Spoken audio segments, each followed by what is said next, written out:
Mas estou muito feliz de mais uma vez poder vir aqui falar com a igreja, aquilo que o Senhor tem ministrado no meu coração, e feliz e ciente da responsabilidade, né?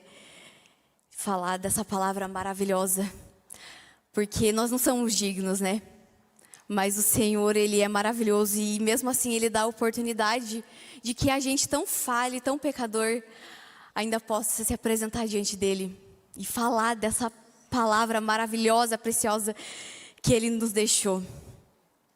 E aí eu quero conversar com vocês sobre como Deus, Ele tem nos chamado para sair da superfície. Deus tem nos chamado para ir profundo com Ele. Semana após semana, o que é falado aqui na igreja, o que a gente conversa nos nossos pequenos grupos, nas nossas programações locais. Existe um convite da parte de Deus que tem sido feito para nós. E não só nos finais de semana. Se a gente estiver atento à voz do Espírito Santo, a gente vai ver que lá na nossa semana, lá na nossa casa, lá no nosso trabalho, o Senhor está nos convidando a ir mais profundo no nosso relacionamento com Ele. Amém? Nós vamos atender esse convite, igreja? Amém? E aí eu falei aqui do pequeno grupo, né? Fazendo um breve adendo. Você que tem participado aí do seu pequeno grupo, você também tem sido incomodado pelo Espírito Santo para mudar algumas coisas? Você tem sido confrontado com o Evangelho para que você mude aquilo que você precisa mudar na sua vida? Porque eu confesso para vocês que no EPG, toda semana, todos os encontros, eu tenho sido muito confrontada para mudar aquilo que precisa ser mudado na minha vida. Então o Senhor tem nos chamado para esse despertamento, e eu vejo como o pequeno grupo é uma ferramenta poderosa na mão de Deus para trazer essa transformação que a gente precisa. Então eu quero te incentivar a participar do seu pequeno grupo, porque é maravilhoso falar da palavra de Deus lá, né? Aqui a gente só escuta, mas lá a gente pode falar, comentar, e como a gente aprende um com o outro, com a experiência do outro, é maravilhoso. Então participe do seu pequeno grupo, valorize esse tempo, porque é muito importante para a nossa caminhada cristã. E aí eu estou saindo toda semana do PG pensando, nossa, eu preciso mudar isso, eu preciso fazer mais isso, eu preciso parar de fazer isso. E isso é o Evangelho de Cristo atuando na igreja, irmãos, amém? O Evangelho nos confrontando, porque nós precisamos mudar sempre, diariamente, nós temos que derramar nossa vida diante da cruz de Cristo. Porque é olhando para a cruz que a gente vê os nossos erros, as nossas falhas, as nossas vontades que não estão de acordo com a vontade de Deus. É olhando para a cruz que a gente vê o quanto nós precisamos mudar e ser mais parecidos com Jesus. Então o Evangelho, ele é essa palavra de confronto para as nossas vidas. Então se está muito confortável para você servir a Cristo, desconfie. Desconfie, porque o Evangelho, ele sempre vai ser uma palavra de confronto. Ele sempre vai nos chamar para sermos melhores. Ele não vai passar a mão na nossa cabeça e dizer assim, não, tá tudo bem, pode seguir tua vida do jeito que você quer, tá tudo bem. Não tem problema nenhum, faz o que te deixa feliz. O Evangelho não vai fazer isso. Ele vai nos confrontar, mas porque o Senhor, como um bom pai, quer o melhor para nós. A Beri falou para a gente, quando o Senhor nos diz um não, não é porque Ele é ruim para nós. É porque Ele sabe de todas as coisas, Ele sabe que aquilo não vai ser bom para nós. Amém? E tendo consciência disso, né, de que nós estamos sendo chamados para essa profundidade no nosso relacionamento com o Senhor, nós precisamos atender esse chamado, porque a gente não pode cair na superficialidade.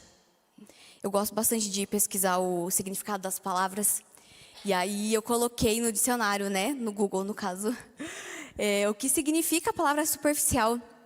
E aí ele vai trazer para a gente como algo desprovido de profundeza, pouco sólido, que não vai além das aparências. Ai, aparências. O crente às vezes gosta, né, de aparentar que é crente, não é verdade? Ah, eu venho para a igreja todo sábado. Ah, eu faço parte de tal ministério. Ah, eu estou em 2, 3, 4 ministérios. Se precisar, eu varro o chão, eu troco lixo, eu faço o que for preciso. Mas em casa eu não abro minha Bíblia. Em casa eu não tenho vida devocional. Na minha semana eu não busco a Deus. Não dou bom testemunho no meu trabalho, na minha faculdade, na minha escola. E é claro que eu não estou falando que isso não é importante, vir na igreja, servir em ministérios, ajudar no que for preciso. Pelo contrário, isso é muito importante.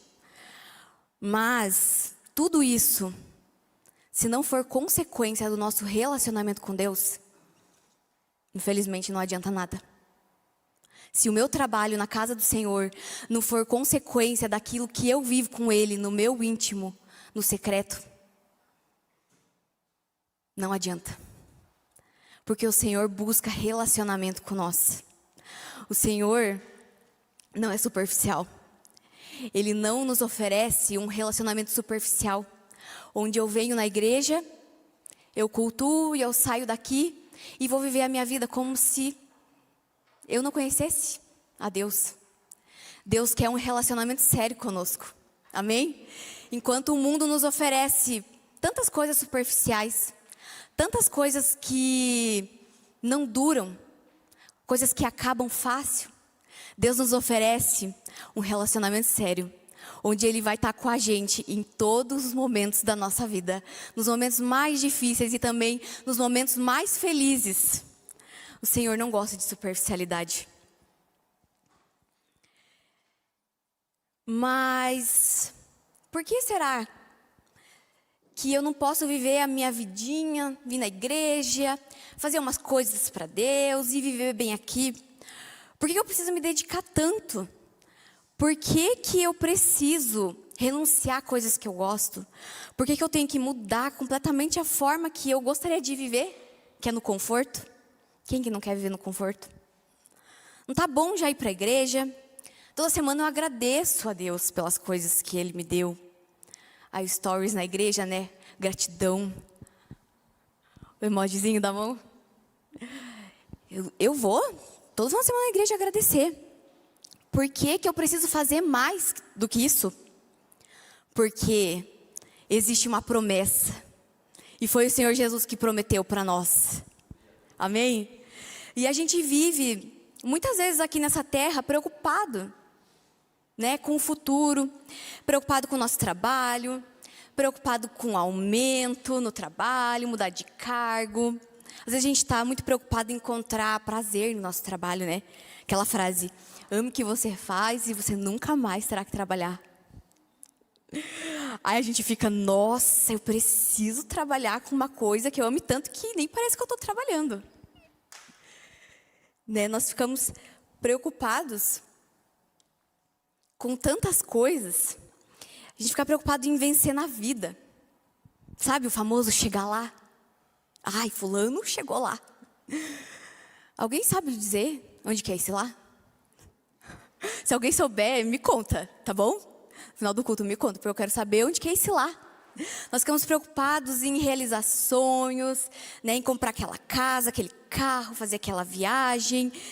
Tantas coisas ficam aqui, ó, ocupando a nossa mente. E aí, uma vez eu fui procurar, né, sobre preocupação. E aí, a preocupação, ela nada mais é do que uma ocupação prévia. Né? O dicionário define ela como uma ideia fixa e antecipada, que perturba o espírito a ponto de produzir sofrimento moral. E produz, né, o sofrimento, não é verdade? E aí, com que nós temos nos preocupado, igreja? Será que a gente está gastando tanto tempo pensando nas coisas terrenas, nos preocupando, correndo atrás para chegar lá, e nós acabamos negligenciando nossa vida com Cristo? Será que nós temos tirado o foco daquilo que é eterno? E nós temos fixado nossos olhos em coisas terrenas que vão acabar, que vão se esvair com o tempo. Tudo aqui é tão passageiro. E o curioso é que a gente sabe disso, Só que a gente se esquece constantemente, não é verdade? Que as coisas daqui são muito passageiros. A gente vive preocupado, e aí o que eu estou preocupada hoje, daqui um mês, daqui 2 meses, daqui um tempo, eu não vou estar mais preocupada, eu nem vou lembrar mais que eu me preocupei tanto com isso. Né? E é claro que não é errado nós termos objetivos, né? Nós queremos conquistar coisas aqui, né? Para ter uma vida melhor, uma vida um pouco mais confortável, isso não é errado. Só que esse não pode ser o nosso foco, a nossa prioridade. A nossa esperança não pode estar em coisas terrenas. Quando eu comprar aquela casa, tudo vai melhorar. Quando eu trocar de carro, né, as coisas vão se ajeitar, ou quando eu comprar um carro. Quando eu me formar na faculdade, vou ficar rico e eu não vou passar perrengue mais. Eu conto, vocês contam. Que não é assim. Porque a nossa esperança, ela tem que estar depositada em Cristo, porque Ele é o único capaz de suprir as nossas necessidades. Né? Se a gente acha que o problema da nossa vida vai se resolver quando tal coisa acontecer, não vai. Porque vai vir outra coisa. Que a gente vai se preocupar com essa outra coisa, e a gente vai querer essa outra coisa. É muito interessante como o ser humano, ele sempre quer mais. E Deus sempre tem mais para nos dar. Amém? A gente busca tantas coisas terrenas e a gente nunca está satisfeito.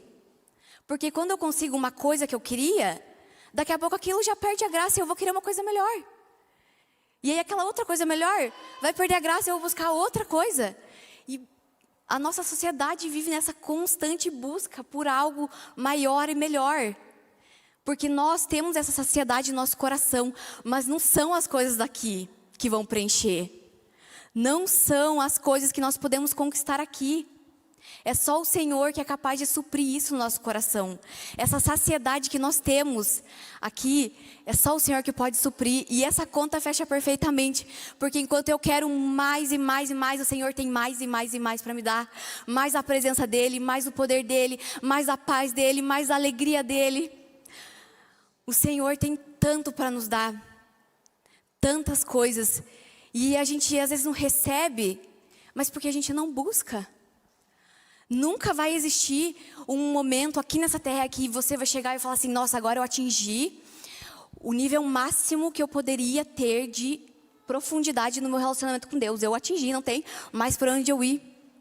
Sempre vai ter mais. Nós sempre poderemos ir mais profundo. E é por isso que é tão perfeito como o Senhor age nas nossas vidas. Como é tão perfeito que nosso coração sempre querendo mais, e o Senhor tem sempre mais para derramar sobre nós. E aí quando a nossa alegria, né, a nossa esperança, elas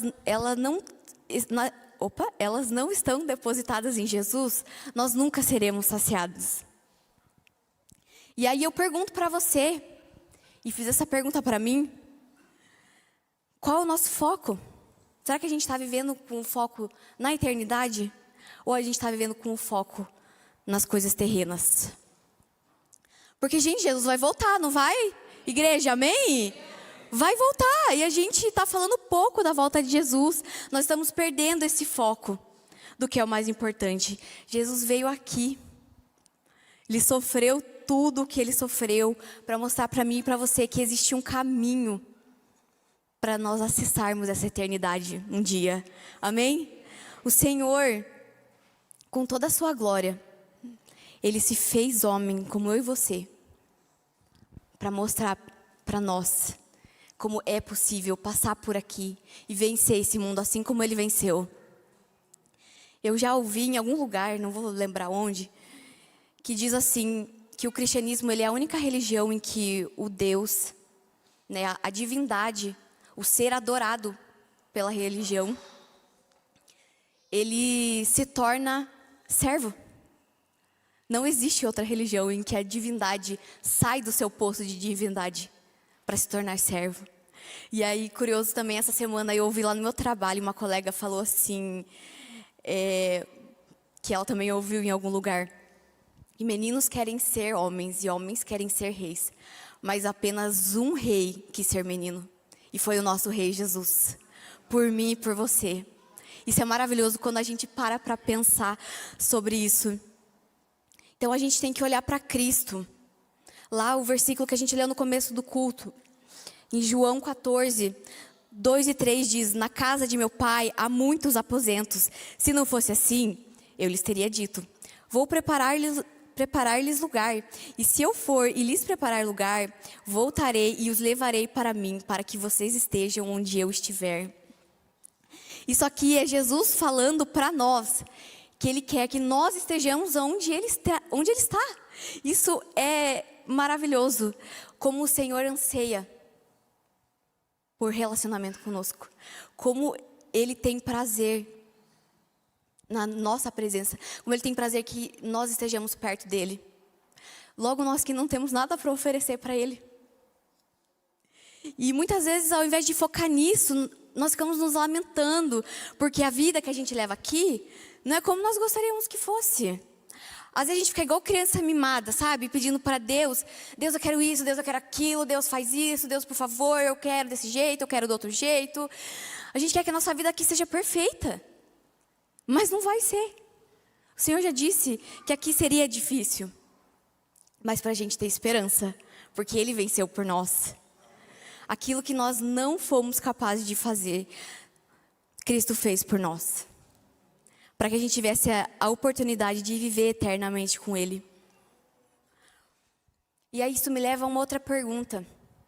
Será que nós estamos desejando essa eternidade? Será que nós realmente queremos que Jesus volte logo? Porque às vezes a gente quer que Jesus espere mais um pouquinho, para a gente conseguir realizar algumas coisas. Ah, Jesus, espera só eu casar, tá bom? Daí você pode voltar. Jesus, espera só eu fazer aquela viagem que eu tanto quero, daí você volta. Não sei se isso já ocorreu com vocês, mas eu vou me entregar como de costume, né? E quando eu era adolescente / criança, eu fazia muito isso. Aí eu falava assim: Deus, espera eu ter minha festa de 15 anos, daí você volta, tá bom? No fim, eu nem tive a festa, né? A gente foi no Habib's comer esfirra. Ainda foi aniversário conjunto, né, Léo? Eu e Léo. Comendo esfirra no Habib's de 15 anos. Mas glória a Deus. E aí eu falava assim: Deus, eu quero ter minha festa de 15 anos, porque todas as meninas têm. Eu quero usar aquele vestido de princesa. Você não pode voltar ainda. E daí não era só isso, né? Eu queria casar, eu queria ainda ter uma profissão, eu queria ter filhos. Aí depois de tudo isso, Jesus podia voltar. Mas antes disso, não pode. E aí por isso que eu volto a dizer que a gente tem essa ilusão de que as coisas terrenas vão nos preencher. Enquanto Jesus, Ele nos oferece plenitude. Ele nos oferece uma vida que sim será perfeita, mas não aqui, lá no céu. Sabe aquela ausência de problemas? Na verdade a gente não sabe, né? A gente sonha com ela, mas a gente não sabe. Vai ser assim no céu, é maravilhoso. E a gente ainda fica aqui: não, eu quero isso, eu quero aquilo. Abre sua Bíblia comigo lá em Mateus 25, do 31 ao 33.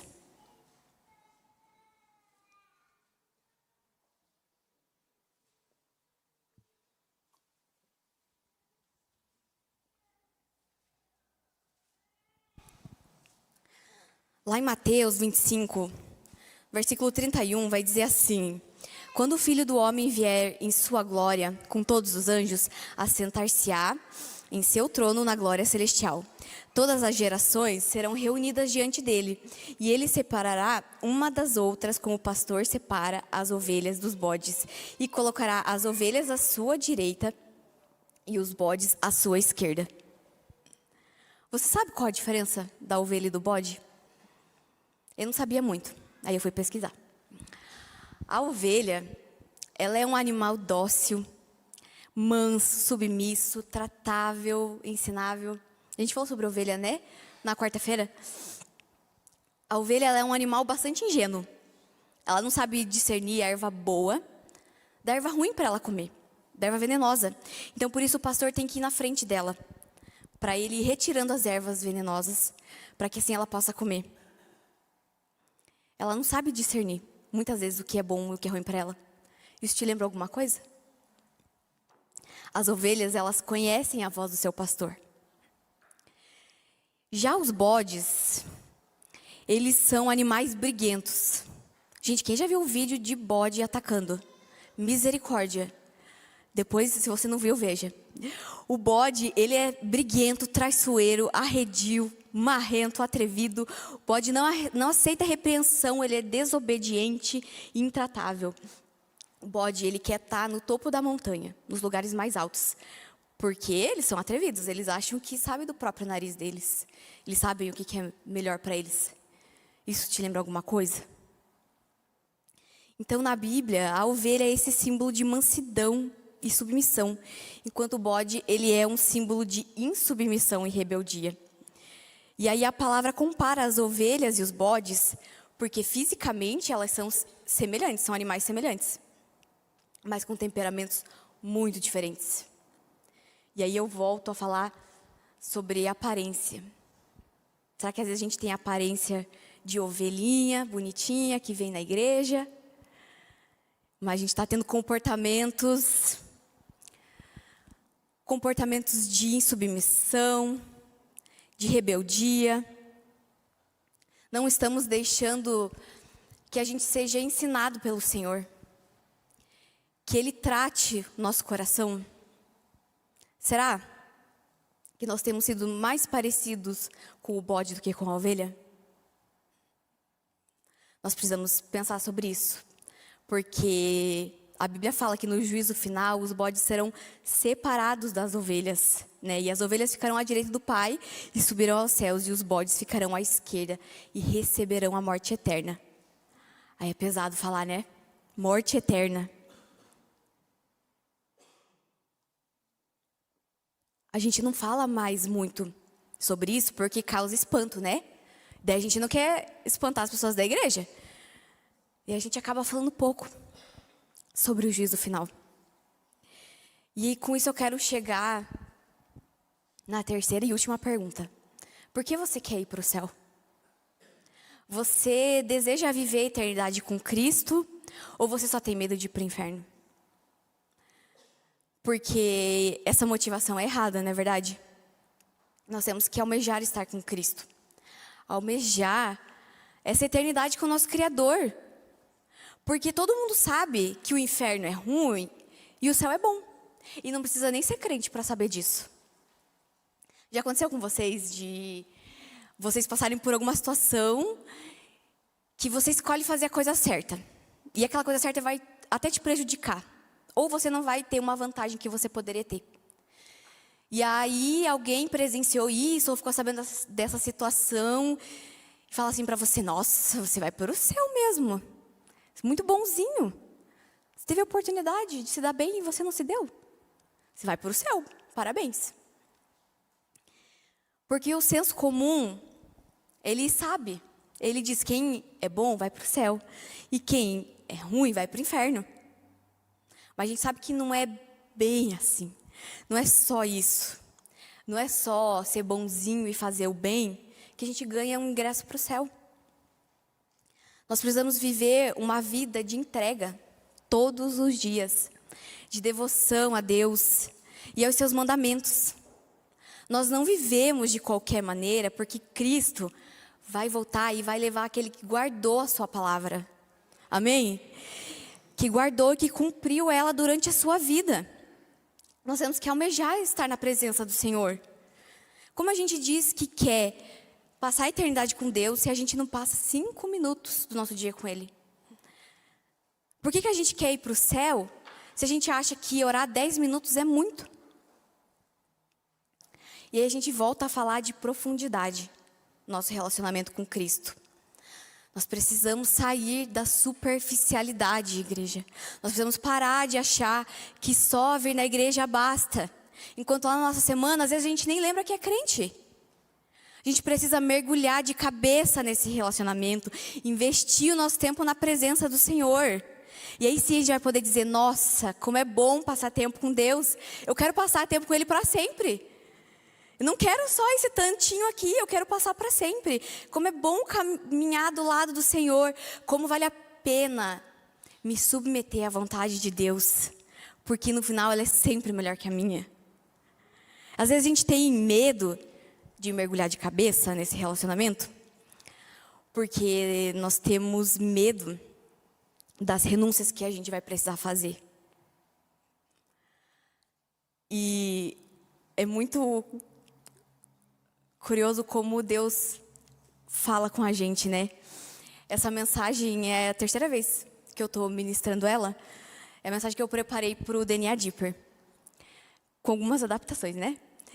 E nas 3 vezes que eu estava estudando essa mensagem, eu estava passando por uma situação em que eu tive que renunciar a uma coisa que foi difícil para mim. Então Deus, Ele nos convida a renunciar, muitas vezes, nossa vontade. E é difícil, porque, afinal de contas, a gente acha que nossa vontade é boa, a gente acha que aquilo que a gente quer é o que vai fazer bem para a gente. Mas aí vem Deus e nos mostra, com muito amor, como aquilo não vai ser bom para você. Então, quando o Senhor nos pede para renunciar a algo, mesmo que na hora a gente não entenda por que a gente tem que fazer aquilo, a gente tem que obedecer. Porque o Senhor sabe aquilo que nós precisamos. Ele sabe aquilo que vai ser bom para nós e aquilo que não vai ser bom. E a gente tem medo de renunciar. A gente sabe que viver com Deus de verdade produz em nós um temor que não vai deixar que a gente continue fazendo aquilo que a gente sabe que é errado. Não vai deixar com que a gente continue fazendo coisas que a gente sabe que não é da vontade do Senhor. Quando a gente vive profundo com o Senhor, o Espírito Santo nos incomoda para que a gente mude. E nem sempre é fácil. Na verdade, eu diria que quase nunca é fácil renunciar. Quase nunca é confortável. Mas a boa notícia é que existem frutos que nós vamos colher. Existem frutos que a gente colhe aqui já nessa terra. Mas existem frutos que nós só vamos colher lá na eternidade. E aí lá vai ser perfeito. Amém? Lá em 1 Coríntios 15, do 42 ao 44. Abre comigo a sua Bíblia.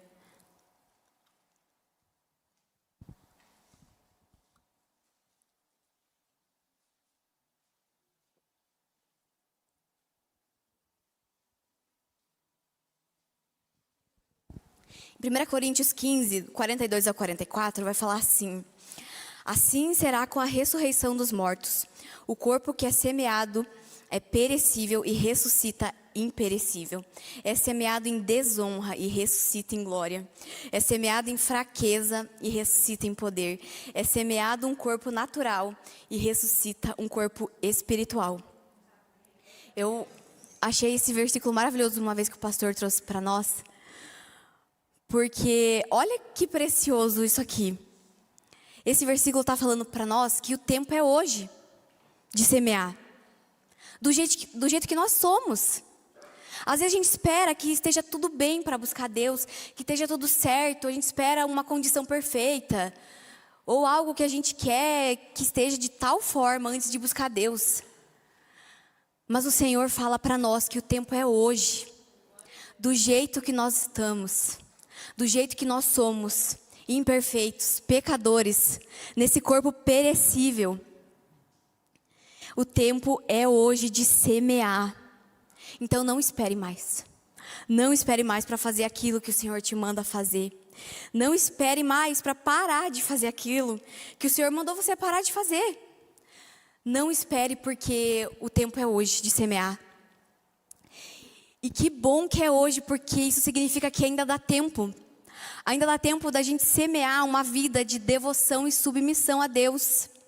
Nós ainda temos tempo de viver um relacionamento profundo com Deus, de buscar dia a dia a presença dEle.